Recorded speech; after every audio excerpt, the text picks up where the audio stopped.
আয়াত ৬ خلقكم من نفس واحدة ثم جعل منها زوجها وأنزل لكم من الأنعام 8 أزواج يخلقكم في بطون أمهاتكم خلقا من بعد خلق في ظلمات 3 ذلكم الله ربكم له الملك لا إله إلا هو فأنا تصرفون অনুবাদ তিনি তোমাদেরকে সৃষ্টি করেছেন একই ব্যক্তি হতে, তারপর তিনি তার থেকে জোড়া সৃষ্টি করেছেন, আর তিনি তোমাদের জন্য নাজিল করেছেন ৮ জোড়া আনআম। তিনি তোমাদেরকে তোমাদের মাতৃগর্ভের ত্রিবিধ অন্ধকারে পর্যায়ক্রমে সৃষ্টি করেছেন। তিনি আল্লাহ, তোমাদের রব, সর্বময় কর্তৃত্ব তাঁরই। তিনি ছাড়া কোনো সত্য ইলাহ নেই। অতঃপর তোমাদেরকে কোথায় ফিরানো হচ্ছে? তাফসির ১ নং ফুটনোটের বিবরণ।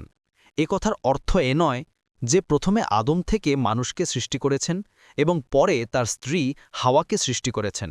এখানে বক্তব্যের মধ্যে সময়ের পরম্পরার প্রতি গুরুত্ব না দিয়ে বর্ণনার পরম্পরার প্রতি গুরুত্ব আরোপ করা হয়েছে। প্রত্যেক ভাষাই এ ধরনের দৃষ্টান্ত বিদ্যমান।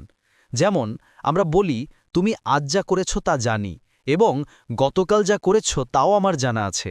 এ ধরনের বর্ণনার অর্থ এ নয় যে গতকালের ঘটনা আজকের পরে সংঘটিত হয়েছে। দেখুন তবারি ২ নং ফুটনোটের বিবরণ। আল আনআম বলতে গবাদি পশু বোঝানো হয়েছে। বলা হয়েছে যে ৮ জোড়া, কারণ গবাদি পশু অর্থ উট, গরু, ভেড়া, বকরি। এই ৪টি নর ও ৪টি মাদি মিলে মোট ৮টি নর ও মাদি হয়। তবারি, কুরতুবি।